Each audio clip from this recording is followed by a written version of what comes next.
ॐ अज्ञानतिमिरान्धस्य ज्ञानाञ्जनशलाकया चक्षुरुन्मिलितं येन तस्मै श्रीगुरुवे नमः। श्रीचैतन्यमनोभीष्टं स्थापितं येन भूतले स्वयं रूप कदा मह्यं ददाति स्वपदान्तिकं। वन्देऽहं श्रीगुरुयुगपदकमलं श्रीगुरुवैष्णवांच च श्रीरूपं साग्रजातं सहगना रघुनाथं वितं तं सजीवं स्वाद्वैतं सावभूतं परिजं सहितं कृष्ण चैतन्य देवं श्रीराधा कृष्ण पादान सहगना ललिता श्री विशाखावितांत च नमो ओं विष्णुपादाय कृष्ण पृष्ठाय भूतले श्रीमते भक्ति वेदांत स्वामिन इति नामने नमस्ते सरस्वती देवे गौरवाणी प्रचारिणे निर्विशेषा शून्यवादी पाश्चात्य देशतारिणे वाञ्छाकल्पतरुभ्यश्च कृपा सिन्धुभ्य एव च पतितानां पावनेभ्यो वैष्णवेभ्यो नमो नमः। नमो महावदान्याय कृष्ण प्रेम प्रदायते कृष्णाय कृष्ण चैतन्य नामने गौरसे नमः। हे कृष्ण करुणा सिंधु दीन बंधु जगतपते गोपेश गोपिका कांत राधा कांत नमस्तुते तप्त कांचन गौरांगी राधे बिंदाबनेश्वरी वृषभानुसुते देवी प्रणमामि हरिप्रिय नीलांचल निवासाय नित्याय परमात्मने बलभद्र सुभद्रायां जगन्नाथाय ते नमः। जय श्री कृष्ण चैतन्य प्रभु नित्यानंद श्री अद्वैत गदाधर श्रीवासादि गौर भक्तबिंद मुखम करोति वाचालम पंगुलंगे गिरिम यत्कृपातमहं वन्दे श्री गुरुम दीनतारिणम परमानंद माधवम श्री चैतन्य ईश्वरम। हरे कृष्णा कृष्णा कृष्णा हरे हरे हरे राम राम राम हरे। श्री मद्भागवतम की इस कक्षा में क्लास में सभी भक्तों का मेरा हार्दिक स्वागत और दंडवत प्रणाम है। श्री समीता राधिका देवी शिवासी और सभी भक्तों जितने भी यहाँ पर उपस्थित हैं उनको मेरा दंडवत प्रणाम है। हरे कृष्णा माता जी, सीमा माता जी, हरे कृष्णा। तो सब कहाँ चालू होगा तो बताइएगा ना आप। हरे कृष्णा प्रभु जी, हरे कृष्णा सीमा माता। अभी हम लोग क्या रणजी प्रभु आप कुछ बोल रहे हैं? हाँ, कहाँ से चालू होगा था बुक से बता दीजिएगा। हाँ, वो अजय प्रभु बताएंगे। हम लोग करते हैं पहले हम लोग थोड़ा सा 24 से होगा, 24 से होगा केसी पंडित बोलता है। तो अभी हम लोग भागवतम का कैंटो 1 का हम लोग स्टडी कर रहे हैं, जिसमें हमने चैप्टर 1 2 3 4 किया। 5th चैप्टर का अभी हमारा चल रहा है। और शुरू में हमने प्रथम 1 2 3 चैप्टर में जो नैमिषारण्य के मुनि थे जिनको लीड कर रहे थे शौनक ऋषि, वो शुद्ध गोस्वामी से 6 प्रश्न करते हैं। 6 प्रश्न का उत्तर हमको पहले दूसरे तीसरे हमको चैप्टर में मिला। उसके बाद में पुनः शुद्ध गोस्वामी शौनक ऋषि ऑन बिहाफ ऑफ नैमिषारण्य के मुनि से और 3 प्रश्न करते हैं। वो पहला प्रश्न क्या है? श्रीमद् भागवतम का इतिहास क्या है? सुखदेव गोस्वामी के बारे में बताइए। और परीक्षित महाराज जिनका जो जन्म है, जिनके कर्म है, जिनकी जो मृत्यु है, तीनों बहुत आश्चर्य है, उसके बारे में बताइए।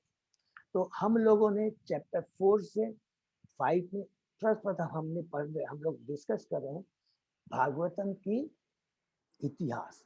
तो जब वेद व्यास जी इन्होंने इतने वेदों को लिखा, सब कुछ लिखा, बहुत ध्यान से सुने, सब वेद पुराण उपनिषद वेदांत सूत्र सब महाभारत सब लिखने के बाद में उनको आत्मा की आत्म तुष्टि नहीं होती थी। उनको लग रहा था कि मेरा हृदय इनकम्प्लीट है। उस समय वो चिंतन कर रहे थे, सोच रहे थे। तुरंत नारद मुनि जो उनके गुरु हैं वहाँ आते हैं और उनको डिटेल में बताते हैं कि हे व्यासदेव, तुम्हारी असंतोष का कारण क्या है। और उस असंतोष के कारण में यहाँ नारद जी इतनी सुंदर व्याख्या करते हैं। किसकी? हम लोग ध्यान से सुने, भक्ति के बारे में। भक्ति कितनी इम्पोर्टेंट है और जीवन का एकमात्र लक्ष्य हम बद्ध जीवों के लिए कि जो मनुष्य होने बहुत दुर्लभ है, उसका बहुत डिटेल में वर्णन करते हैं। लास्ट सैटरडे को हमने जो डिस्कशन किया था, उसमें नारद जी बताते हैं व्यास देव को कि हे नारद जी, जो भगवान का शुद्ध भक्त होता है, बहुत ध्यान से, कभी कभी किसी कारणवश कुसंगतिवश या सकाम लोगों के बीच में पड़ जाता है, तो क्या होता है, वो मूर्खतावश, यहाँ पर बड़े प्रेम से कहते हैं कि मूर्खतावश वो कभी कभी भक्ति से नीचे गिर जाता है। लेकिन याद रखें, उसे उस सकाम कर्मी की तरह बार बार भव बंधन में घूमना नहीं पड़ता। अर्थात एक बार यदि उसका डाउनफॉल हो भी जाता है, और जिसने एक बार भगवान के चरण कमलों का दिव्य आनंद प्रदान कर दिया है, तो भगवान की कृपा से वो किसी न किसी समय पुनः भक्ति से जुड़ जाएगा। ये गारंटेड है। ये देखिए, नारद मुझे कह रहे हैं, ये प्रभुपाद जी कह रहे हैं, कितनी बड़ी भक्ति की शक्ति है। और पुनः वो भक्ति जहाँ से छूटी थी वहां से आरंभ करते हुए वो अवश्य भगवान के धाम चले। और उन्होंने एक एग्जाम्पल दिया बहुत सुंदर, जो सकाम कर्मी होता है, केवल लोभी होता है, जिसका केवल एकमात्र उद्देश्य होता है खाली भौतिक भोग भोगना, वो एक अनाथ बालक की तरह होता है। लेकिन जिसने एक बार भगवान की भक्ति का स्वाद ले लिया, भगवान की शरण ले लिया, भले ही वो बीच में उसका डाउनफॉल है, वो हमेशा राजपुत्र कहलाता है। और जिस प्रकार राजा का पुत्र भले ही एक बार पिता को छोड़कर कहीं भी चला जाए, लेकिन पिता का हमेशा संरक्षण उसके साथ में रहता है। इतना सुंदर उन्होंने यहाँ बताया जो हमने। उसके बाद में उन्होंने फिर एक बताया कि याद रखो, ये जो भौतिक जगत है, जो कुछ भी है, निराकार जो विश्व रूप है, जो कि ये सब कुछ है, ये भगवान के द्वारा ही उसका उत्पत्ति हुई है। इसी के द्वारा, भगवान के द्वारा इसका पालन होता है। और एक समय पर आकर कर करके ये सब भगवान की भजन का शक्ति है। और इसमें एक बहुत सुंदर एग्जाम्पल देते हैं, उसको हमको याद रखना है कि जो कुछ भी भौतिक जगत में, आध्यात्मिक जगत में जो कुछ भी है, उसका अस्तित्व तभी तक है जब वो भगवान से जुड़े। माने सब बिना भगवान के कोई चीज का कोई अस्तित्व नहीं है। ये हमेशा याद रखें। एग्जाम्पल हम लोगों ने 3 एग्जाम्पल, बहुत सुंदर एग्जाम्पल थे। जिस प्रकार पेड़ है, पेड़ की जो पत्तियां होती है, टहनियां होती है, उनका अस्तित्व किसके ऊपर निर्भर है? वृक्ष के ऊपर, भगवान रूपी वृक्ष के ऊपर। उसी प्रकार शरीर, जो हाथ और पांव है, वो शरीर रूपी भगवान के ऊपर निर्भर है। जब तक हाथ पांव भगवान से जुड़े हुए हैं, वो कार्य कर सकते हैं, उनका महत्व है, उनका अस्तित्व है। अगर यदि वो हाथ पांव भगवान से, शरीर से निकल जाते हैं, उनका कोई महत्व नहीं। उसी प्रकार एक मशीन का जो पार्ट्स है, जब तक वो मशीन से, भगवान रूपी मशीन से जुड़ा हुआ है, उसका महत्व है। अगर उस मशीन के पार्ट्स को निकाल के फेंक दी जाए, उसको कोई एक पैसे में भी नहीं करे। उसी प्रकार ईश्वर विहीन सभ्यता, मनुष्य, ये सभ्यता अगर जो ईश्वर विहीन हो जाती है, तो उसका कोई महत्व नहीं होता है। बहुत सुंदर। हमेशा हमें कृष्ण से जुड़े रहना है, तभी हमारी सुरक्षा है, तभी हमारा अस्तित्व है, तभी उसमें हमारा कल्याण है। उसके बाद में फिर नारद जी बताते हैं कि हे व्यासदेव, तुम तो स्वयं शक्ताधीश अवतार हो, तुम भगवान को जानते हो, तुम सब कुछ जानते हो कि तुम्हें तुम्हारे इस धरा पर आने का, शक्तावेश के रूप में आने का तुम्हारा उद्देश्य क्या है। अतः ये तुम्हारा कर्तव्य बन जाता है कि जो विस्मित जीव है, जिसने भगवान से अपना संबंध छोड़ दिया है, उसका अच्युत हो गया, विच्छिन्न हो गया, किस प्रकार पुनः उनको भगवान से जोड़ा जाए और किस प्रकार उनका उद्धार किया जाए। फिर नेक्स्ट में बताते हैं कि हे नारद, ये याद रखो, देखिए भक्ति के बाद जितने भी हम कर्म करते हैं, तपस्या करते हैं, ध्यान जो भी कुछ करते हैं, एक तो यह आध्यात्मिक विषय, और दूसरा जितना भी हम नॉलेजेबल हैं किसी भी माने फिजिकल माने भौतिक जगत में, चाहे हम साइंटिस्ट हैं, चाहे हम फिजिशियन हैं, चाहे हम डॉक्टर हैं, चाहे दार्शनिक हैं, जो कुछ भी है, ये सारी चीजें हमें भगवान की सेवा में लगानी चाहिए। अगर इसको हम भगवान की सेवा में लगाते हैं तो ये भौतिक नहीं रह जाती है, ये आध्यात्मिक हो जाती है और इसी में जीवन की पूर्णता है। तभी हम कहेंगे हमारा जीवन सार्थक है, नहीं तो ये जीवन बेकार है। और वास्तव में जीवन की पूर्णता का मतलब क्या हो गया? जीवन की पूर्णता तभी है जब हम भगवान की प्राप्ति करते हैं और हम भगवान से जुड़ जाते हैं। ठीक है। उसके बाद में उन्होंने कहा कि इतना जो मैंने भक्ति के बारे में बताया, इतना देखिए अभी तक क्या है, वो भक्ति के बारे में बता रहे थे कि भक्ति कितनी महान है। अलग अलग एग्जाम्पल देकर नारद मुनि ने व्यासदेव को समझाया और भक्ति की और महत्ता को बताने के लिए फिर वो क्या करते हैं, स्वयं खुद का एग्जाम्पल देते हैं कि हे व्यासदेव, पिछले कल्प में, एक कल्प माने जो ब्रह्मा जी का एक दिन इसको कल्प था, पिछले कल्प में मैं एक दासी का पुत्र था और मेरी माता क्या किसी भी तरह हमारा जीवन यापन करती थी, लेकिन सौभाग्यवश चतुर्मास के समय, चतुर्मास के में शायद सबको मालूम है हम लोग कि चतुर्मास के समय जो भक्ति वेदांत सन्यासी होते हैं, वो जो परिव्राजकाचार्य होते हैं, जो घूम घूम करके प्रचार करते हैं, वो एक स्थान पर 4 महीने रहते हैं और वहीं पर रह करके कथा वाचा करते हैं, वहीं पर सब कुछ करते हैं। तो ये सौभाग्य नारद देव की माता जी को प्राप्त हुआ था। उनको उन भक्ति वेदांतों की सेवा करने का मौका मिला। उन्होंने उनकी बहुत सेवा की, दासी पुत्र में बहुत सेवा। तो इस उदाहरण से जो सेवा करते हैं, इस उदाहरण से सब लोग नोट करेंगे, जो बहुत इंपॉर्टेंट जो हमें शिक्षा मिली है वो क्या है, भगवान की वास्तविक सेवा कब कहाँ से शुरू होती है? भगवान की वास्तविक सेवा भगवान के प्रामाणिक भक्तों की सेवा करने से वहां से आरंभ होती है। ये सबसे पहले इंपॉर्टेंट चीज है। भक्ति शुरू होती है भगवान के शुद्ध भक्तों की सेवा से और इसीलिए हम सब भक्तों का कर्तव्य होता है कि हमें प्रामाणिक गुरु बनाना चाहिए। उनके संरक्षण में रहना बहुत जरूरी है, स्पेशली इस कलयुग में। हम सोचिए, जब सतयुग में, त्रेता युग में, द्वापर युग में रामचंद्र भगवान जी थे, कृष्ण भगवान श्री ने स्वयं उन्होंने दीक्षा ली है ईश्वरपुरी से, उन्होंने संन्यास दीक्षा ली केशव भारती से, सब लोगों ने लिया। तो हमको इतना समझ में नहीं आया, समझना है। और गुरु ही एकमात्र ऐसा, वो पार्षद पारदर्शी आईना है गुरु, उनके माध्यम से ही हम भगवान को देख सकते हैं, भगवान का दर्शन कर सकते हैं। और जिस अनुपात में हमारी गुरु के प्रति श्रद्धा, सीनियर डिपोटी के प्रति श्रद्धा होगी, उतनी ही अनुपात में भगवान हमको रिवील करेंगे, प्रकाशित करेंगे। अगर हम सोचेंगे कि मैं खाली ज्ञान ले लिया, खूब हमने शास्त्र पढ़ ली, ये पढ़ लिए, अगर गुरु की कृपा नहीं है, उनका झूठन नहीं खाया, उनका प्रसाद नहीं लिया है, उनके कृपा करके कितना ही हमें ज्ञान प्राप्त हो, जितनी इम्पोर्टेंट, वो भगवान अपने को रिवील नहीं करेंगे, प्रकाशित नहीं। यही तक हमने पढ़ा था और आगे हम लोग पढ़ते, ये बहुत इंपॉर्टेंट। तो अब नारद जी अपने पिछले कल्प में जो उन्होंने किस प्रकार मुनियों की सेवा की और आगे क्या हो हम पढ़ते, ठीक है ना। तो ओम नमो भगवते वासुदेवाय, ओम नमो भगवते वासुदेवाय, ओम नमो भगवते वासुदेवाय। नारायणं नमस्कृत्यं नरं च एव नरोत्तमं, देवी सरस्वती व्यासं ततो जयम् उदीरयेत्।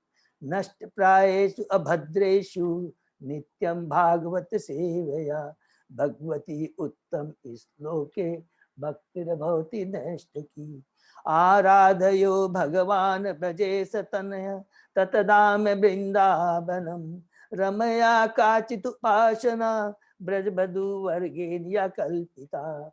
श्रीमद्भागवतं प्रमाणम् अमलं प्रेमा पुमर्थो महान्, श्री चैतन्य महाप्रभो मतम् इदं तत् आदरो न पर। हरे कृष्णा कृष्ण कृष्णा हरे हरे, हरे राम राम राम हरे हरे। श्रीमद् भागवतम का श्लोक नंबर 24। तेवे मई अपेत अखिल चापले अर्बके दान्ते अधृत किडन के अनुवर्तिनी चक्रु कृपा यद्यपि तुल्य दर्शना सुसुसमाणे मुनयो अल्पभाषिणी।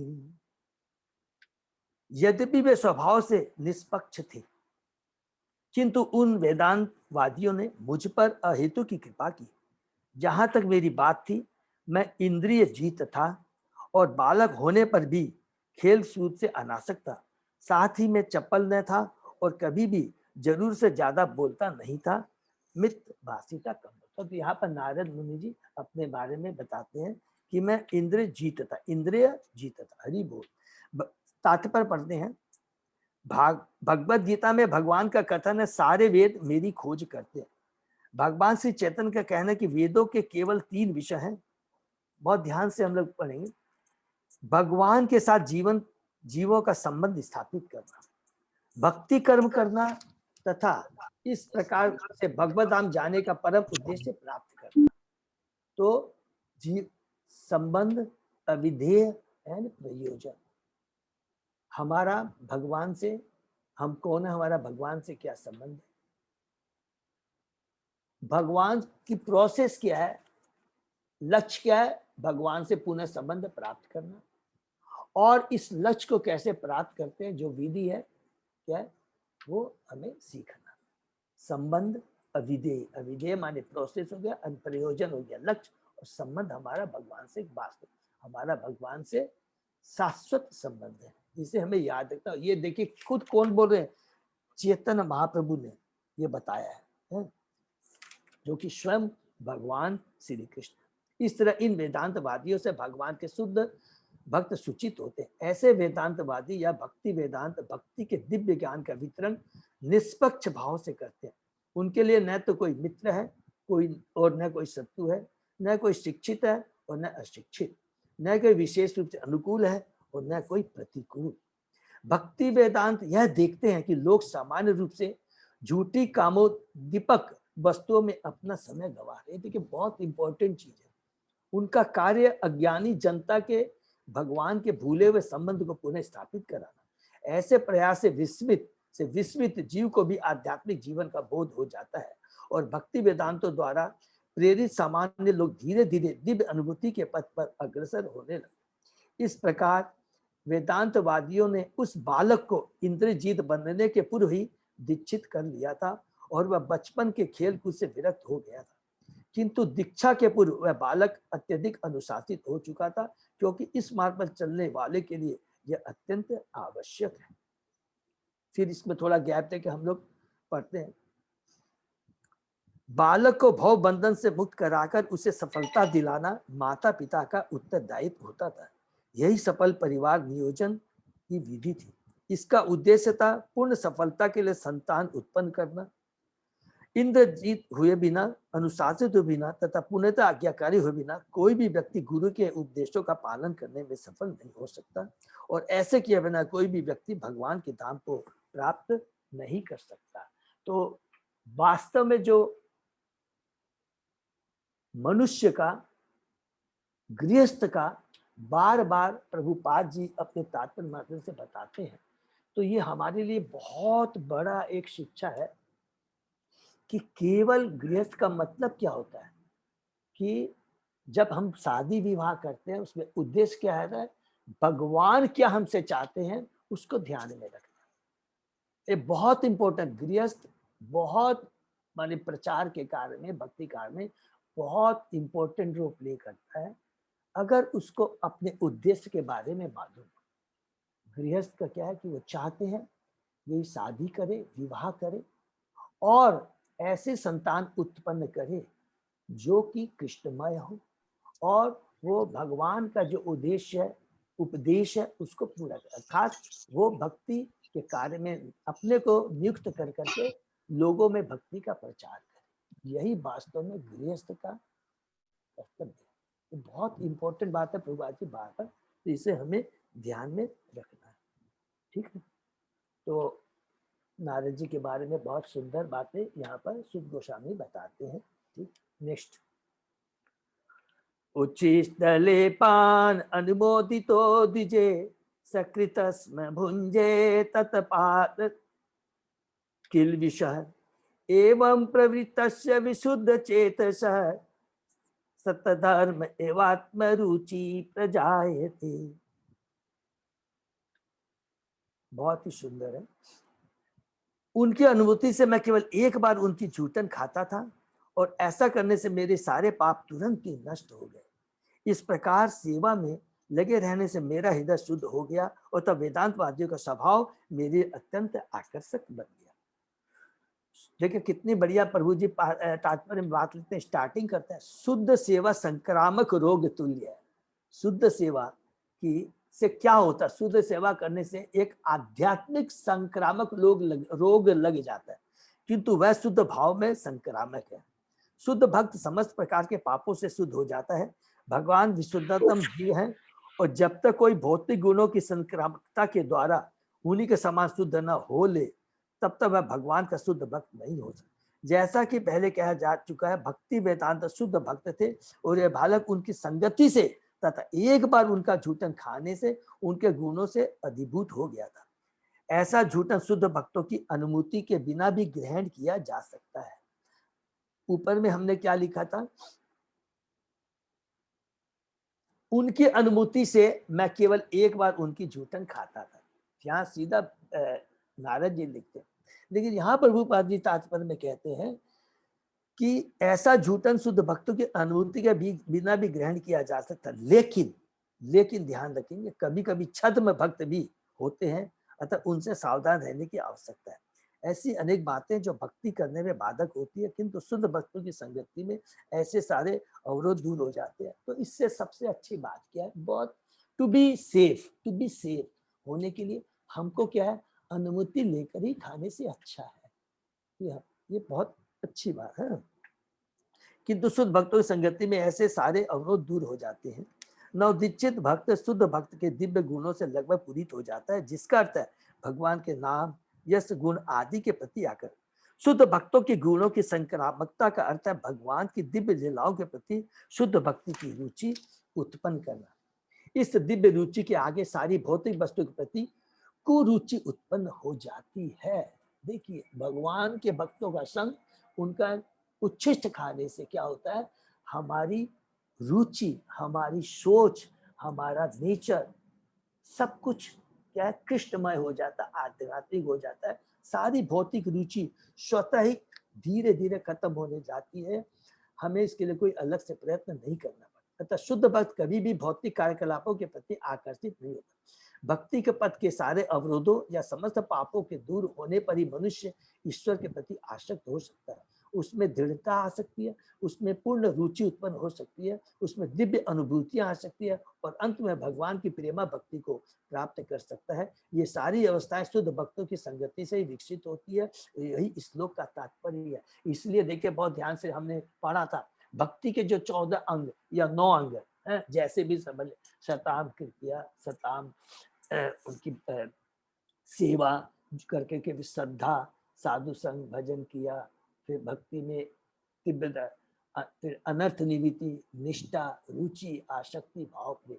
इसी को यहाँ पर प्रभुपाद जी बताते हैं कि जब हम लोग शुद्ध भक्तों का संग करते हैं, उनका उच्छिष्ट गाते हैं और उनका संग करने से, उच्छिष्ट गाने से हमारी चेतना में परिवर्तन आता है और वो बहुत पावरफुल होता है हमारी अनर्थ निवृत्ति को निकालने में। और जब अनर्थ निवृत्ति निकल जाती है तो निष्ठा, माने निष्ठा का मतलब उथल पुथल नहीं होती, एकदम निष्ठा हो जाती है। और जब निष्ठा हो जाती है तो फिर रुचि, आसक्ति, भाव, प्रेम वो बहुत फास्ट आराम से हो जाता है। तो अनर्थ निवृत्ति बहुत he is a real retarding factor. तो उसको हम खत्म कर सकते हैं। भगवान के भक्तों का संग करें, भगवान की लीलाओं के बारे में सुने और भगवान को भोग लगा के प्रसाद ले और आचार्यों का, गुरुओं का, उनका झूठन करें। इससे अपने आप ही अनर्थ नहीं, क्योंकि अनर्थ निवृत्ति का मतलब जब हमारी चेतना रजोगुणी और तमोगुणी लेवल पर है, और जितनी हमारी चेतना रजोगुणी तमोगुणी पर रहेगी उतनी हमारी भौतिक चीजों के प्रति आसक्ति रहेगी। एकदम ये कोरिलेशन। भौतिक चीजों के प्रति आसक्ति का मतलब है हम खुद ही अपना असेसमेंट कर सकते हैं कि मैं अभी रजोगुण लेवल में हूँ या तमोगुण लेवल, स्वयं अपना असेसमेंट। और ये सारी चीजें हट जाती है जो कि यहाँ पर लिखा नारद मुनि ने जैसे वेदांतवादियों का उनका संरक्षण लिया, उनकी सेवा करके प्राप्त किया। ठीक, नेक्स्ट।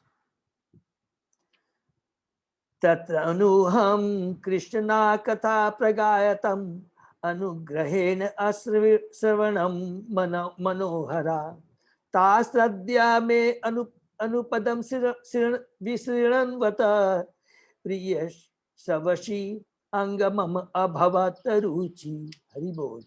हे व्यासदेव, उस संगति में तथा उन महान वेदांतों की कृपा से मैं उनके द्वारा भगवान श्री कृष्ण की मनोहर लीलाओं का वर्णन सुन सका, और इस प्रकार ध्यानपूर्वक सुनते रहने से भगवान के विषय में प्रतिक्षण अधिकाधिक सुनने के प्रति मेरी रुचि बढ़ती चली गई। ये देखिए ऐसे कैसे प्योरिफिकेशन होता है कि जितना मैं उन वेदांतवादियों के मुखार बिंद से सुना, उतना ही मेरी भगवान के विषय में सुनने की उत्कंठा, रुचि बढ़ती चली गई। तो 20 में हम तात्पर्य से पढ़ते हैं। 20 से भगवान हेतु के इस भौतिक जगत में अवतरित होते हैं और मनुष्य रूप में अपनी विविध दिव्य लीलाओं का प्रदर्शन करते हैं, जिससे मानव प्राणी उनके प्रति आकृष्ट होकर भगवत धाम जा सके।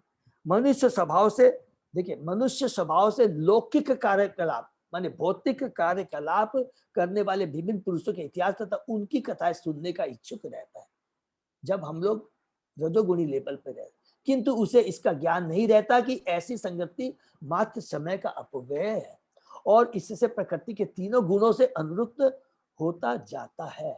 माने तीनों गुण से, रजोगुण तमोगुण से वो ज्यादा वो अनुरक्त होता जाता है। जितना अखबार, ये जो उपन्यास, जो कुछ भी पढ़ते हैं जो भगवान से संबंधित है, उतनी देखिए एक एक संगति से, एक एक खाने से और एक एक किस तरह के साथ पढ़ने से हमारी चेतना में इन तीन गुणों का क्या प्रभाव पड़ता है, यहाँ पर बहुत प्रभुपाद जी बताते हैं। और इससे प्रकृति के तीन गुणों से अनुरुक्त होता जाता है। समय गंवाने की अपेक्षा भगवान की दिव्य लीलाओं के प्रति ध्यान देने से उसे आध्यात्मिक लाभ हो सकता है। और वो पढ़ने से में भौतिक लाभ हो सकता है ऐसा नहीं है, लेकिन भौतिक लाभ क्या है? जन्म मृत्यु जरा व्याधि के हमको बंधन में फंसाता है। और जबकि भक्तों का संग करने से, भगवान की लीलाओं के बारे में सुनने से और प्रामाणिक शास्त्रों को पढ़ने से और सुनाने से हमको आध्यात्मिक लाभ मिलता है। भगवान की लीलाओं की कथा सुनने से उसे साक्षात भगवान का सानिध्य प्राप्त होता है। और जैसा कि पहले कहा जा चुका, भगवान के विषय में श्रवण करने से अंतःकरण के सारे पाप धुल जाते हैं। इस प्रकार से पापों के धुल जाने पर श्रोता धीरे धीरे सांसारिक संगति से मुक्त होकर भगवान के स्वरूप के प्रति आकृष्ट होता है। जब चेतना में परिवर्तन आता है तो हमारे में आध्यात्मिक उन्नति होती है और भगवान के प्रति आसक्ति और भौतिक चीजों के प्रति अनासक्ति स्वतः ही उत्पन्न होती है, अलग से कोई प्रयास करने दरकार। नारद मुनि अपने निजी अनुभव के आधार पर इसकी व्याख्या की है। कहने का आशय यह है कि भगवान की लीलाओं के श्रवण मात्र से भगवान का पार्षद बना जा सकता है। नारद मुनि का जीवन शाश्वत है, उनका ज्ञान असीम तथा आनंद अगाध है और वे बिना किसी बाधा के भौतिक तथा आध्यात्मिक जगतों में विचरण करने वाले। सही व्यक्ति से भगवान की दिव्य लीलाओं का श्रवण करके ही मनुष्य जीवन की परम पूर्णता प्राप्त कर सकता है। यहाँ पर फिर प्रभुपाद जी ने हमको आगाह कर दिया कि हमें भगवान की लीलाओं का श्रवण किससे प्राप्त करना चाहिए? जीवन की पूर्ण प्राप्त कर सकता है किससे करना चाहिए? सही व्यक्ति से। ये प्लीज ये बार बार रिपीट कर रहे हैं। प्राप्त कर सकता है जिस प्रकार श्री नारद ने अपने पूर्व जन्म में शुद्ध भक्तों भक्ति वेदांतों से सुनकर प्राप्त की। भक्तों की संगति में रहकर श्रवण करने की यह विधि इस कला प्रदान कलयुग के लिए विशेष रूप से संतुति की गई है। विशेष रूप से इस भौतिक जगत के लोगों के लिए यह बताया गया। Next story. तस्मिन् तदा लब्ध रुचे महामते प्रिय श्रवसी असखलिता मति मम यया अहम एतत् सत असत स्वमायया पश्ये मयि ब्रह्मणि कल्पितम परे। हे महामुनि, जो ही मुझे भगवान का आशीर्वाद प्राप्त हुआ, त्यों ही मेरा ध्यान भगवान का स्मरण करने के प्रति अचल हो गया। अचल हो गया, इसको अंडरलाइन अचल करेंगे। जब क्या होता है, अनर्थ निवृत्तियां निकल जाती है, तो जो उथल पुथल है वो खत्म हो जाता है, तब हमारी निष्ठा एकदम हमारा हो जाता, अचल हो। फिर हमारी चेतना में कोई हमारी भक्ति को डगमगा नहीं सकता है, ठीक है ना। और जो ही मेरी रुचि विकसित हो गई, निष्ठा, उसके बाद रुचि, त्यों ही मुझे अनुभव हुआ कि मैंने अज्ञानतावश ही स्थूल तथा सूक्ष्म आवरणों को स्वीकार किया, क्योंकि भगवान तथा मैं दोनों ही दिव्य है। तब उसको ध्यान आता है कि ये जो मेरा भौतिक शरीर है, ये जो सूक्ष्म शरीर है, इसके लायक मैं नहीं, ये हमारे लिए नहीं है, ये तो सकाम कार्यों के लिए है। जो भगवान की भक्ति करता है वो क्या होता है, वो दिव्य हो जाता है। उसका शरीर भौतिक होते हुए ध्यान रखेंगे, उसको भौतिक नहीं बोलेंगे प्लीज, उनका शरीर दिव्य होता है। क्यों दिव्य होता है, उसका एक एक क्षण, शरीर का एक एक रोम, उसकी एक एक सांस केवल भगवान की भक्ति के लिए ही वो न्योछावर करता है, यूज करता है। तो हम जैसे जो महान शुद्ध भक्त आज गुरु महाराज है, नारद जी जो महान है, उनके शरीर को हमें भौतिक नहीं कहना है। ये बहुत इंपॉर्टेंट चीज है। जो चीज भी भगवान की सेवा के लिए यूज हो रहा है वो आध्यात्मिक है। तो थोड़ा तात्पर्य से हम लोग पढ़ते हैं। भौतिक जगत में अज्ञानता की तुलना अंधकार से की जाती है, और समस्त वैदिक साहित्य में भगवान की तुलना सूर्य से की गई है। जहां कहीं प्रकाश होता है वहां अंधकार नहीं रह पाता। और इसमें और एक चीज हम ऐड कर सकते हैं कि भगवान की कृपा, सूर्य की रोशनी सबके ऊपर सदैव सतत लगातार वो बरसती ही रहती है। वो ये नहीं देखते हैं कि ये धनी है, ये अमीर है, ये गरीब है, ये ज्ञानवान है, ये पढ़ा लिखा नहीं है। वो सतत प्रवाह होता रहता है। जहां कहीं प्रकाश होता है वहां अंधकार नहीं रह पाता। भगवान की लीलाओं का श्रवण स्वयं ही भगवान की दिव्य संगति है, क्योंकि भगवान तथा उनकी लीलाओं में कोई अंतर नहीं होता। परम प्रकाश की संगति प्राप्त करने का अर्थ होगा सारे अज्ञान को भगाना। अगर हम सूर्य की रोशनी आ रही है, प्रकाश को अगर हम अपने गेट को, घर के हृदय रूपी गेट को खोल देंगे, तो स्वतः ही वो प्रकाश आएगा और हमारी चेतना में परिवर्तन ला देगा। केवल अज्ञानवश बद्ध जीव झूठे ही यह सोचता है कि वह तथा भगवान दोनों ही भौतिक प्रकृति से उत्पन्न, लेकिन वास्तव में भगवान तथा जीव दिव्य है। हम भी सच्चिदानंद है, भगवान भी सच्चिदानंद है, और उन्हें भौतिक प्रकृति से कुछ लेना देना नहीं रहता। वास्तविक आत्मा को भौतिक जगत से लेना नहीं है, और मनुष्य को ही ये ज्ञान मिल सकता है, और दूसरी योनि में ये जिज्ञासा और ये सोचने की शक्ति भगवान ने नहीं दी। इवन कड़े शब्दों में हम बोल सकते हैं, देवता लोग भी, देवता लोगों को हमसे उच्च ज्ञान है, देवताओं के पास हमारे लिए बहुत सारी स्पेशल शक्तियां हैं सब, लेकिन फिर भी वो बोलते हैं कि हम इतना ऐश्वर्य के चलते भक्ति नहीं कर पा सकते, इसलिए वो भी लालायित रहते हैं भौतिक जगत में आकर करके भगवान के शुद्ध भक्तों का एसोसिएशन करने के लिए लालायित रहते हैं। जब अज्ञान दूर हो जाता है और यह अनुभव किया जाता है कि भगवान के बिना कोई भी अस्तित्व नहीं, जो कि हमने पिछले श्लोक में पढ़ा था, भगवान के बिना कोई चीज का अस्तित्व है ही नहीं, तो अविद्या हट जाती है। और जब ये ज्ञान प्राप्त हो जाता है कि हमारा अस्तित्व भौतिक जगत का कुछ भी, चींटी से हाथी लेकर 14 भुवन को लेकर के पूरे असंख्य ब्रह्मांड को लेकर के अध्यात्म, सबका जो अस्तित्व है वो भगवान के ऊपर निर्भर है। अगर भगवान से हम नहीं जुड़े तो हमारा कोई अस्तित्व नहीं है। और अगर हम चूंकि स्थूल तथा सूक्ष्म भगवान से उत्पत्ति उद्भुत है, अतएव प्रकाश का ज्ञान होते ही इन दोनों शरीर को भगवान की सेवा में प्रवृत्त किया जा सकता है। देखिए कितनी इंपॉर्टेंट बातें प्रभुपाद। ठीक है, ये भौतिक शरीर है, ये मिला है हमको, सुख भौतिक माने स्थूल और सुख दोनों हमको मिला है। किससे मिला? भगवान की कृपा से ही मिला है। लेकिन अगर इसको भगवान की सेवा में हम यूज कर देते हैं तो ये क्या हो गया? आध्यात्मिक हो जाता है। और इसको हम अगर यूज कर लेते हैं भगवान की सेवा में, तो हमारा मनुष्य जीवन सार्थक कहलाएगा, सार्थक हो जाता है। स्थूल शरीर को भगवान की सेवा करने में यथा जल लाने, मंदिर धुआने या नमस्कार करने आदि में लगाना चाहिए। अर्चना में या मंदिर में भगवान की पूजा करने में इस उस स्थूल शरीर का उपयोग भगवान की सेवा करने में हो। इसी प्रकार सूक्ष्म मन को भगवान की दिव्य लीलाओं के श्रवण, उनके चिंतन, भगवान के नाम आदि के कीर्तन में लगाना चाहिए। ये सारे कार्य दिव्य हैं। इनके अतिरिक्त अन्य किसी कार्य में स्थूल या सूक्ष्म इंद्रियों को प्रवृत्त न करें। दिव्य कार्यों की ऐसी अनुभूति अनेकानेक वर्षों तक भक्ति में रहकर सेवा करने से प्राप्त हो पाती है। लेकिन श्रवण के द्वारा नारद मुनि में जिस प्रकार से भगवान के प्रति प्रेम आकर्षण उत्पन्न हुआ वह अत्यंत प्रभावशाली होता है। तो श्रवण बहुत ही ज्यादा इंपॉर्टेंट है। ठीक है, जब नारद मुनि थे उन्होंने तो वेदांत वाद खाली श्रवण किया था, उनका एसोसिएशन किया और श्रवण किया। तो श्रवण बहुत इंपॉर्टेंट है। जितना अच्छा हमारा श्रवण होगा उतना ही हमारा श्रवण कीर्तन होगा, उसको हम रिपीट करेंगे, और जितना हम बार बार रिपीट करेंगे, कीर्तन करेंगे, उतना हमारा स्मरण मजबूत होगा। ठीक है,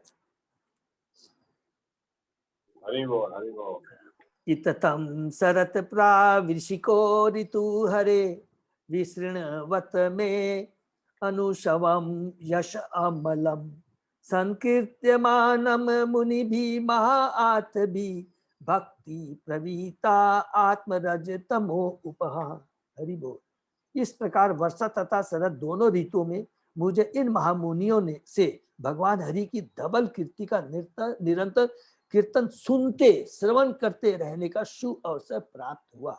जो ही मेरी भक्ति का प्रवाह होने लगा कि रजो तथा तमोगुण के मेरे सारे आवरण विलुप्त हो गए। तो तमोगुण और रजोगुण के आवरण का विलुप्त होने का मतलब हो गया मेरी भौतिक चीजों के प्रति आसक्ति धीरे धीरे खत्म हो गई और अंत में वो विलुप्त हो गई, माने पूरी खत्म हो गई। तो ये भी तात्पर्य बहुत इंपॉर्टेंट है, थोड़ा पढ़ते हैं। परमेश्वर की दिव्य भक्ति प्रत्येक जीव की सहज प्रवृत्ति होती है। देखिए इसको अंडरलाइन करेंगे। परमेश्वर की दिव्य भक्ति प्रत्येक जीव की सहज प्रवृत्ति होती है। ये जीव का ये प्रवृत्ति है कि वो भगवान की शरण में जाए, लेकिन माया के चक्कर में आकर के वो अपने कर्तव्य को हम लोग भूल जाते हैं। रजोगुण तमोगुण प्रभाव में हम अपने जीवन, भगवान से हमारा संबंध और भगवान से किस प्रकार संबंध को जोड़ सके, हमारा लक्ष्य क्या है, किस उसको हम लोग भूल जाते हैं। लेकिन नेचुरल प्रवृत्ति हमारी यही है, जीवन स्वरूप होए कृष्ण नित्य दास।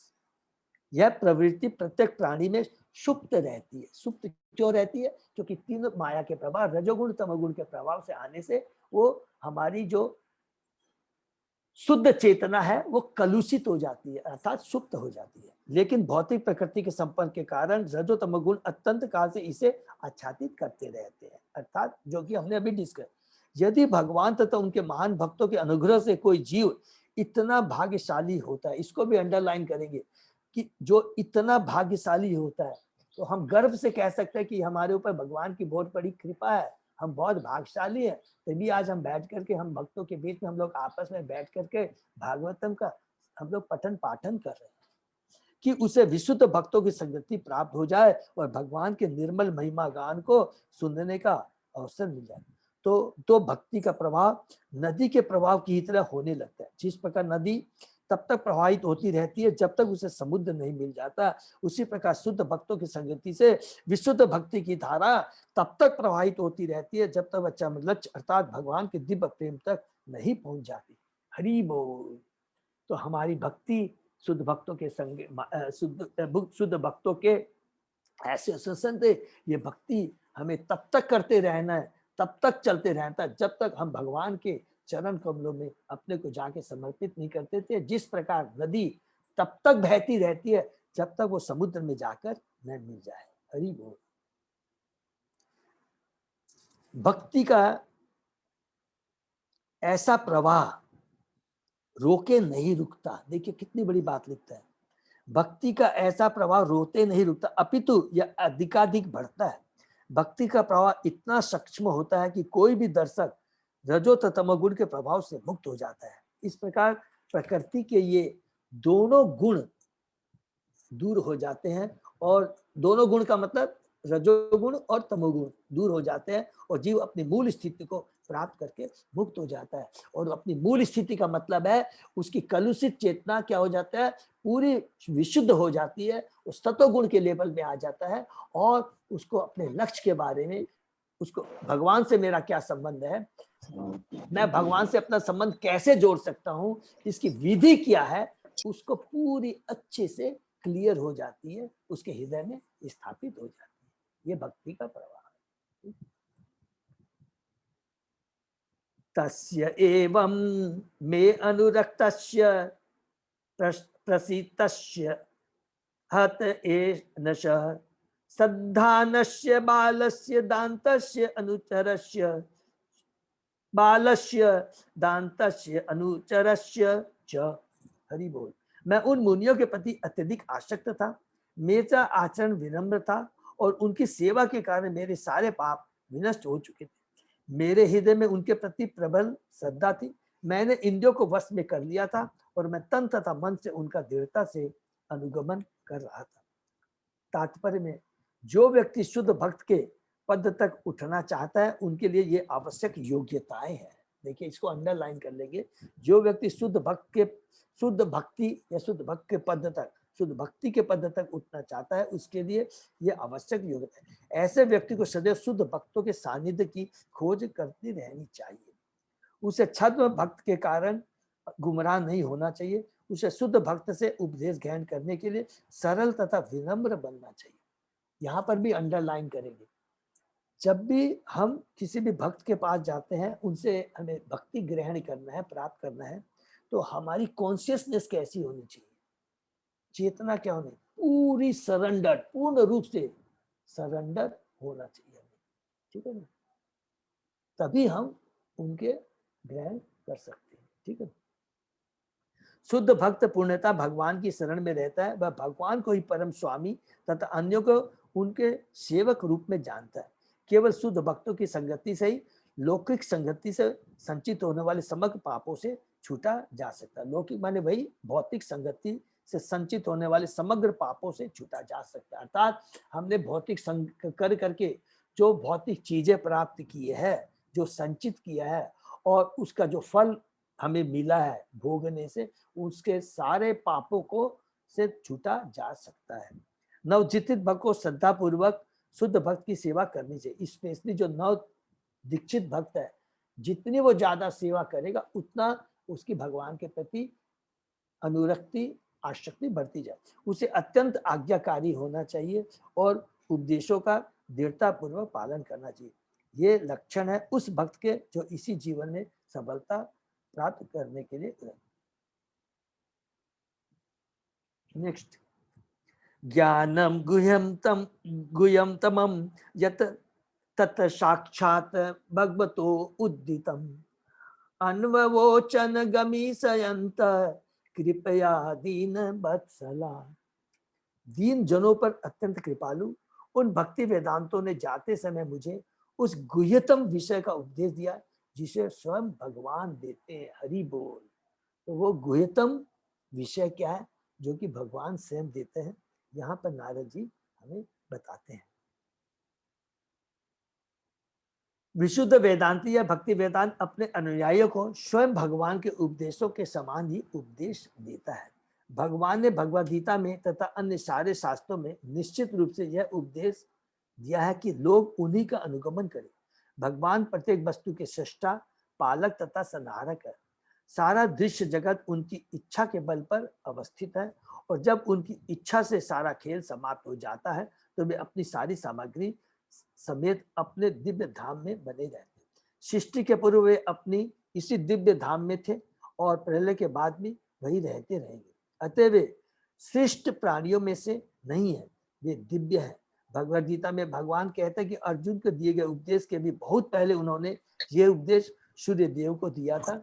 क्योंकि बीच में यह श्रृंखला टूट गई थी और यह उपदेश गलत तरीके से उपयोग में लाया जाने लगा था, अतः वही उपदेश अर्जुन को फिर दिया गया है क्योंकि वह उनका परम भक्त एवं मित्र था, जो कि हमने गीता के 4थे अध्याय में भगवान ने बहुत डिटेल में एवं परंपरा प्राप्तिशम, ठीक है ना। तो ये भगवान यहाँ पर प्रभुपाद जी यहाँ पर फिर से मैं रिपीट करते हैं, भगवान के दिव्य रूप का कोई अनुमान न होने के कारण निर्विशेषवादी भगवान के इस गुह्यतम संदेश को नहीं समझ पाते। यहाँ पर गुह्यतम शब्द अत्यंत महत्वपूर्ण, क्योंकि भक्ति का ज्ञान निर्गुण ब्रह्म के ज्ञान से बढ़कर, इसको अंडरलाइन कर लेंगे। गुह्यतम ज्ञान क्या है? वो गुह्यतम क्या, हमने 90 भगवद गीता के 90 अध्याय में पढ़ा था,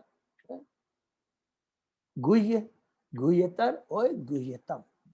तो गुह्यतम ज्ञान क्या है? केवल निर्विशेष ब्रह्म का ज्ञान से बढ़कर है। निर्विशेष ब्रह्मवादी या ज्ञानी होते, उनको भी गुह्य ज्ञान रहता है कि हम शरीर नहीं, हम आत्मा है, ये भौतिक जगत दुखालय है, इस भौतिक जगत से छुटकारा पाना है। जो गुह्यतम ज्ञान है भगवान की भक्ति, वो सबसे उच्चतर है। और यही वास्तव में यहाँ पर नारद प्रभुपाद जी हमें बता रहे। ज्ञानम का अर्थ होता है सामान्य ज्ञान या ज्ञान की कोई शाखा। यही ज्ञान बढ़कर निर्गुण ब्रह्म के ज्ञान तक पहुंच जाता है। इसके ऊपर जब इसमें कुछ कुछ भक्ति मिल जाती है तो यह परमात्मा का ज्ञान, यह सर्वव्यापी भगवान का ज्ञान बन जाता है। यह अत्यंत गुह्य है, किंतु यदि यह ज्ञान शुद्ध भक्ति में परिणत हो जाता है और दिव्य ज्ञान का गुह्य अंश प्राप्त हो जाता है तो यह गुह्यतम ज्ञान कहलाता है। भगवान ब्रह्मा, अर्जुन, उद्धव आदि को यह गुह्यतम ज्ञान प्राप्त है। कितना सुंदर है। व्हाट इज गुह्यतम ज्ञान? भगवान की शुद्ध भक्ति का ज्ञान ही गुह्यतम। देखिए एक एग्जाम्पल हम लोग डिस्कस कर सकते हैं। भागवतम में दिया हुआ है कई जगह, 2-3 जगह, दूध को हम आंख से देखते हैं तो वो भी ज्ञान है। क्या ज्ञान मिलता है? कि दूध सफेद है। हम कान से भी सुन सकते हैं कि हाँ ये लिक्विड फॉर्म में होता है, ये सफेद कलर का है, सुन सकते हैं। और वही दूध को अगर हम जीभ से स्वाद लेते हैं तब मालूम पड़ता है सारा, तब पूर्ण ज्ञान मिलता है कि दूध कैसा है, मीठा है, क्या स्वाद है। केवल आंख से देख के, कान से सुन के क्या उसके स्वाद के बारे में प्राप्ति हो सकती है? स्वाद का पता लग सकता है। उसी प्रकार जब तक हम भक्ति नहीं करते हैं तब तक जो सच्चिदानंद है, सत्य, चित्त और आनंद, वो आनंद की अनुभव नहीं हो सकती है। वो भक्ति से ही आनंद की अनुभव होती है। सत्य और चित्त तो ज्ञानी को भी मिल जाता है कि सत्य क्या है, ये चीज सत्य है, ज्ञान भी मिल जाता है, लेकिन आनंद नहीं मिलता। इसलिए भक्ति में आनंद है और इसीलिए हम आत्मा को कहते हैं आत्मा सच्चिदानंद है, उसको दिव्य आनंद चाहिए। और वो दिव्य आनंद जब मिलता है वो कैसे मिल सकता है? केवल भक्ति से ही मिल सकता है। सत्य चिद इज नॉट कंप्लीट, हमको आनंद भी चाहिए। ज्ञानी जो है, जो निर्विशेष ब्रह्म में जाकर विलीन हो जाते हैं, सत्य चित्त से तो वाकिफ हो जाते हैं, लेकिन वो आनंद, वो ब्रह्मानंद आनंद इज नथिंग। कहते हैं कि भक्ति का जो सिंधु है, भक्ति का जो सागर है, और ये ब्रह्मानंद है, उस भक्ति के सागर के बिंदु के समान भी नहीं। तो ये बहुत इंपॉर्टेंट चीज यहाँ पर प्रभुपाद जी हमें तात्पर्य के माध्यम से यहाँ बता रहे हैं। ठीक है, नेक्स्ट। ये नेव अहम भगवत वासुदेवस्य वेदश माया अनुभावम अविदम ये न गच्छन्ति तत्पदम। हरि बोल। उस गुह्य ज्ञान से मैं संपूर्ण पदार्थों के सृष्टा, संपूर्ण पदार्थों के सृष्टा माने किसके बारे में बोल रहा? पालक तथा संहार करता भगवान श्री कृष्ण की शक्ति के प्रभाव को ठीक ठीक समझ सका। उसे जान लेने पर कोई भी मनुष्य उनके पास लौटकर उनसे भेंट कर सकता है। हरि बोल। माने भक्ति का ज्ञान प्राप्त, उस ज्ञान से भक्ति का ज्ञान प्राप्त करने के बाद में उस भगवान जो कि इस भौतिक जगत के सृष्टा, पालन, संहार करता, आध्यात्मिक जगत के जो कुछ भी है उनको ठीक से समझ सकते हैं और पुनः उनसे खोया हुआ जो हमारा संबंध है उसको पुनः स्थापित कर सकते हैं, केवल एकमात्र एक ही चीज है, भक्ति के द्वारा। तो थोड़ा तात्पर्य हम लोग 20 से पढ़ लेते हैं। अच्छा, पूरा पढ़ लेते हैं। कोई भी मनुष्य भक्ति द्वारा या गुह्यतम ज्ञान से यह सरलता पूर्वक जान सकता है कि भगवान की विभिन्न शक्तियां किस प्रकार से कार्य करती है। शक्ति के एक अंश से भौतिक जगत का प्राकट्य होता है। देखिए, इसको अंडरलाइन कर लेंगे। शक्ति के एक अंश से भौतिक जगत का प्रकट होता है, दूसरे अंश से आध्यात्मिक जगत प्रकट होता है, इन दोनों की मध्यवर्ती शक्ति जीवों को प्रकट करती है, दैट इज तटस्था शक्ति, बहिरंगा शक्ति, अंतरंगा शक्ति और तटस्था शक्ति, जो उपस्थित शक्तियों में से किसी एक की सेवा करते हैं। भौतिक शक्ति की सेवा में लगे जीव अपने अस्तित्व तथा सुख के लिए कठोर संघर्ष करते हैं। जो उन भौतिक शक्ति में इस बहिरंगा जगत, भौतिक जगत जो उनके समक्ष मोह ब्रह्म के रूप में प्रस्तुत हो, किंतु जो आध्यात्मिक शक्ति में रहते हैं वे सच्चिदानंद रूप भगवान की प्रत्यक्ष सेवा में रखे जाते हैं। जैसा कि भगवद गीता में भगवान ने कहा है, उनकी इच्छा है कि सारे बद्ध जीव जो भौतिक शक्ति के राज्य में सड़ रहे हैं, those who are rotting in this material world, इस भौतिक जगत के सारे व्यवसाय को त्याग कर उनके पास वापस आए, सारे व्यवसाय को छोड़कर, सब कुछ छोड़कर उनके पास है। यह ज्ञान का गुह्यतम अंश है, यही ज्ञान का गुह्यतम अंश है, अर्थात भक्ति। लेकिन इसे शुद्ध भक्त ही समझ सकते हैं, इस भक्ति के बारे में शुद्ध भक्ति समझ, अतः वे ही भगवान के धाम में उनका दर्शन करने तथा उनकी सेवा करने के लिए पहुंच पाते हैं। इसका उज्ज्वलन उदाहरण स्वयं नारद जी है, जिन्हें शाश्वत ज्ञान तथा शाश्वत आनंद की यह अवस्था प्राप्त हुई। देखिए यहाँ दोनों वर्ड लिखा है, कहीं भी लिखा है भक्त के लिए क्या लिखा है, केवल ज्ञान नहीं लिखा है, शाश्वत ज्ञान तथा शाश्वत आनंद, इसको हमेशा अंडरलाइन रखें। शाश्वत ज्ञान तो ज्ञानी को भी होता है, लेकिन शाश्वत आनंद उनको नहीं होता है, वो भक्ति से ही मिलता है। इसके सारे साधन तथा मार्ग हर एक के लिए खुले रहते हैं। देखिए कितनी दूसरी बात लिखा है, और इस भक्ति को प्राप्त करने के साधन तथा मार्ग हर एक के लिए खुले रहते हैं। ऐसा नहीं कि मैं करोड़पति हूँ, मैं अरबपति हूँ, मैं बहुत क्वालिफाइड हूँ, मेरे में सबके लिए खुले। यदि वह नारद मुनि के चरणों का अनुगमन करने के लिए राजी हो जाता है तो इसके लिए कोई क्वालिफिकेशन की दरकार नहीं है, खाली क्या करना है, शुद्ध भक्तों का एसोसिएशन करना है। नारद मुनि ने जिस प्रकार भक्ति वेदांतों कर दिया, श्रुति के अनुसार परमेश्वर की शक्तियां असीम है, और जैसा कि ऊपर का जांच का, वे तीन प्रमुख कोटियों की होती है, बहिरंगा शक्ति, अंतरंगा शक्ति और तटस्था शक्ति। हरे कृष्णा। तो हम लोग शायद यही विराम देंगे तो अच्छा है, और बहुत ही इंपॉर्टेंट पावरफुल है। पहले नारद मुनि ने भक्ति के बारे में बताया, फिर अपना उदाहरण दे करके शुद्ध भक्तों की यहाँ पर पूरा का पूरा है कि अगर भक्ति प्राप्त करनी है तो पहली criteria and only criteria is शुद्ध भक्तों का संग, विशेष करके हम कलयुगी बद्ध जीवों के लिए। हरे कृष्णा। तो किसी का यदि कोई प्रश्न है तो हम लोग कर सकते हैं, नहीं तो लोग यहाँ पर विराम देते हैं, ठीक है ना। तो सब लोगों को प्लीज, हम लोग को अभी तो जो समय चल रहा है, सबको अपनी प्रिकॉशन भी रखनी है। क्यों रखनी है? यदि हम भौतिक दृष्टि से, ऐसा नहीं, हम लोग की सोच क्या भक्तों की कि मैं शरीर से ठीक रहूं तो भोगू, नहीं। हम लोग क्या सोचते हैं, मेरा शरीर ठीक रहेगा तो हम ज्यादा से ज्यादा भगवान की भक्ति कर पाएंगे, उस उद्देश्य को ध्यान में रखें।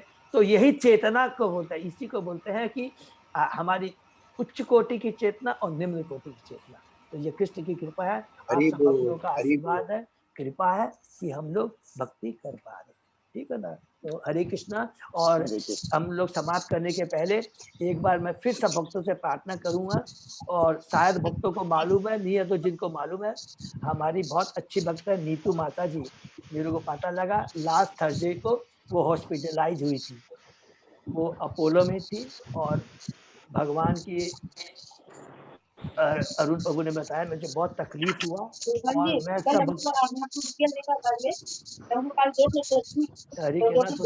सब थोड़ा बीच में प्लीज म्यूट।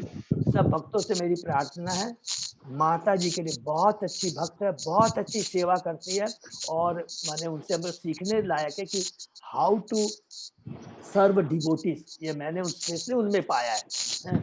तो उनके लिए हम लोग सब लोग पुनः एक बार हरे कृष्ण महामंत्र बोलेंगे हाथ उठा करके। हरे कृष्णा हरे कृष्णा कृष्णा कृष्णा हरे हरे, हरे राम हरे राम हरे हरे। माता जी बहुत जल्दी रिकवर हो करके हम लोग करके हम लोग से हम लोग पर कृपा, हम लोग मिल करके साथ में भक्ति करेंगे। हरे कृष्णा सभी हरे को, हरे कृष्णा अर्जुन प्रभु, हरे कृष्ण हरे कृष्णा प्रभु जी। हरे हरे कृष्णा, कृष्ण हरे कृष्णा हरे कृष्णा कृष्णा प्रभु जी, दंडवत प्रणाम। हरे कृष्णा प्रभु जी, दंडवत हरे प्रणाम। कृष्णा धन्यवाद प्रणाम। माधव प्रिया माता जी हरे कृष्णा, हरे कृष्ण हरे कृष्णा पी के लीला प्रभु हरे कृष्णा माता प्रभु जी जी, दंडवत सबको प्रणाम। मेरा दंडवत प्रणाम। हरे कृष्ण प्रभु जी। हरे प्रणाम। हरे कृष्णा।